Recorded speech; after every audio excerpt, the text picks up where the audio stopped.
उस बेबस मजबूर ने कुछ नहीं कहा किसी से।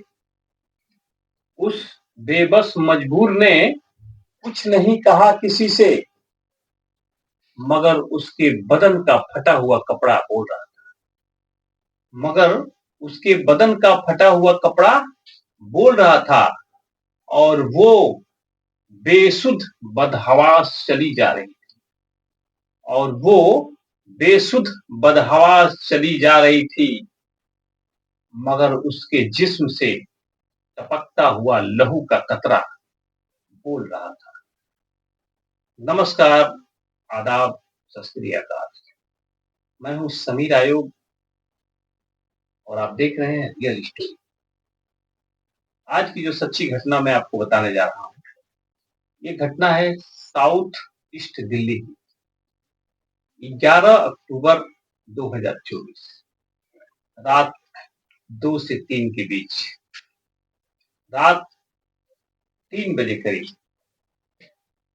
एक लड़की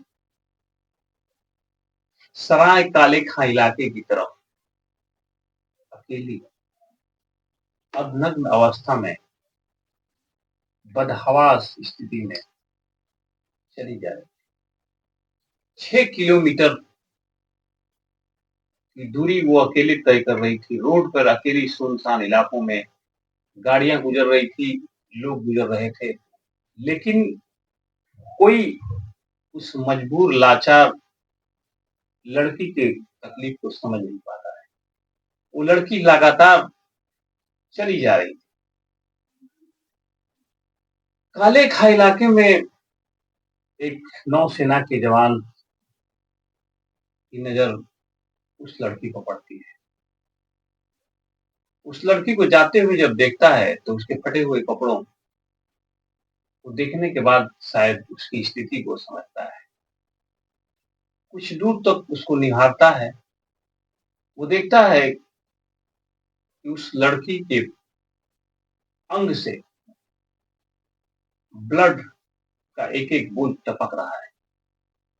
वो जिधर से गुजर रही है उसके शरीर से खून टपकता जा रहा है। ये देखने के बाद, जबकि हजारों लोग उस 6 किलोमीटर जब वो लड़की चली थी तो हजारों लोग उस रास्ते से गुजरे होंगे, लेकिन किसी ने ये जहमत नहीं उठाई कि उस लड़की से पूछा जाए क्या दिक्कत है, उसको क्यों अकेली जा रही है, क्यों उसके कपड़े फटे हैं, क्यों उसके बदन से लहू टपक रहा है। लेकिन उस जवान ने देखने के बाद तुरंत पुलिस को फोन करता है, बताता है कि स्थिति बहुत खराब है, आप लोग तुरंत चले आइए। पुलिस वहां कुछ मिनट के अंतर्गत ही उपस्थित होती है। पुलिस लड़की को रिकवर करती है, उसको हॉस्पिटल ले जाके भर्ती करती है, लेकिन लड़की की स्थिति इतनी खराब होती है कि कुछ बोलने बताने के लायक नहीं। पुलिस दूसरे दिन सुबह यानी 12 तारीख को अपनी जांच की प्रक्रिया शुरू करती है, जिसमें करीब 700 उस एरिया के सीसीटीवी फुटेजों को खंगाला जाता है। सीसीटीवी फुटेज में ये दिखाई देता है कि उस लड़की को कुछ दूर ऑटो से ही बाहर उतारा जाता है। यानी जो लोग उसके साथ गलत किए हैं वो उस ऑटो में गलत करने के बाद उसको उतार के चले जाते हैं। कुछ संकेत मिलता है कि सीसीटीवी फुटेज में कि एक ऑटो से ही इसके साथ घटना हुई है।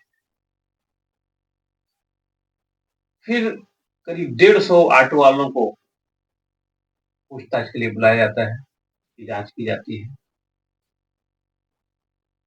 उसके बाद ये लिंक मिलता है। ये एक ऑटो वाला होता है जिसका नाम होता है प्रभु। एक कबाड़ी वाला होता है जिसका नाम होता है प्रमोद उर्फ बाबू। एक भिखारी होता है जिसका नाम होता है समतुल, जो चल नहीं सकता मगर इस घृणित कार्य को करने में शामिल हो जाता है। यानी वो लड़की उस कबाड़ी प्रमोद बाबू कबाड़ी के पास गई थी, क्योंकि ये लड़की उड़ीसा की रहने वाली है। इसको यहाँ की जगहों के बारे में कुछ पता नहीं था, लेकिन उसके किसी जानने वालों ने, शायद उसने भी उसके साथ चीट किया, धोखा किया, किसी के बुलावे पर वो आई थी उड़ीसा, ताकि उड़ीसा से दिल्ली आई थी किसी के बुलावे पर कि वहाँ दिल्ली में आकर के वो अच्छी खासी नौकरी कर सकती है, अपने भविष्य को संवार सकती है। इस उम्मीद के साथ वो दिल्ली आई थी। लेकिन वो शख्स जिसने उसको बुलाया था वो कुछ दिनों तक अपने साथ रखा, लेकिन उसके बाद उसने उसका साथ नहीं दिया, उसको भटकने के लिए छोड़ दिया। शायद किसी काम काज की तलाश में ही वो लड़की भटक रही थी और इस कबाड़ी के पास पहुंच जाती है। बाबू कबाड़ी वाले की नीयत उसके ऊपर खराब होती है। वहां समतुल भी आता है और प्रभु रिक्शा वाला भी आता है, ऑटो वाला भी आता है। ये तीनों मिलकर उसके साथ गैंगरेप करते हैं। गैंगरेप करने के बाद वो प्रभु अपने ऑटो में भी बिठा करके उसको लेकर आता है और कुछ दूरी पर उसको फेंक देता है। वो लड़की इस कदर बदहवास हो गई थी, उसको समझ में नहीं आ रहा था उसको कहाँ जाना है, कहाँ उसकी मंजिल है, किससे वो मदद मांगेगी। वो चलती जा रही थी पैदल और उस नौसेना के जवान ने बोला, पुलिस ने उसको हिरासत में लिया, उसको कब्जे में लिया और उसको हॉस्पिटल में भर्ती कराया। बच्ची की हालात धीरे धीरे सुधार हो रहे हैं और इनको पहचानने के लिए पुलिस ने उनके सामने किया है। बच्ची ने इन दोनों तीनों को पहचान भी ली है, तीनों गिरफ्तार हो चुके हैं। लेकिन ये जो घटना हुई है ये बहुत ही शर्मनाक है कि किसी की बहन बेटी अगर अकेली रहती है तो वो सुरक्षित नहीं है। वो कहीं भी हो, वो तो शायद अकेली थी जिसके माँ बाप नहीं, भाई बहन नहीं, उसने अपने सबको छोड़ करके यहाँ चली आई थी। उसने भी कहीं ना कहीं ये गलत किया था, क्योंकि बिना माँ बाप को भरोसे में लिए, बिना भाई बहन के भरोसे में लिए उसको अकेले दिल्ली नहीं आना चाहिए था, इसलिए कि यहाँ कोई उसका था नहीं। और एक आदमी जो आपको बुलाता है, जिससे आप बात करते हैं, दोस्त होते हैं, उसके ऊपर भरोसा नहीं किया जा सकता। आज आपके साथ वो क्या करेगा। इसलिए दोस्तों, इस लड़की ने जो किया है अपने घर वालों को छोड़कर, उसने बहुत बड़ा रिस्क लिया है। और इन लोगों ने जो उसके साथ किया है ये समाज के लिए, इंसान के लिए बहुत ही शर्मनाक है। इन लोगों ने उस दूसरे प्रदेश से आई हुई लड़की के साथ जो हरकत की है, ये कहीं भी समाज में एक भेड़िए की तरह, हैवानों की तरह, शैतानों की तरह ये जो कृत्य हो रहा है हमारे देश में, अपने समाज के लिए बहुत ही शर्मनाक है। दोस्तों, हमें इन सब चीजों से बचना है, संभल के रहना है, सावधान रहना है। इसलिए मैं ये सारी जो घटनाएं होती हैं आपके बीच हम रखते हैं, ताकि आप लोग सावधान रहें, सजग रहें, आप लोगों से भी कोई ऐसी गलती ना हो।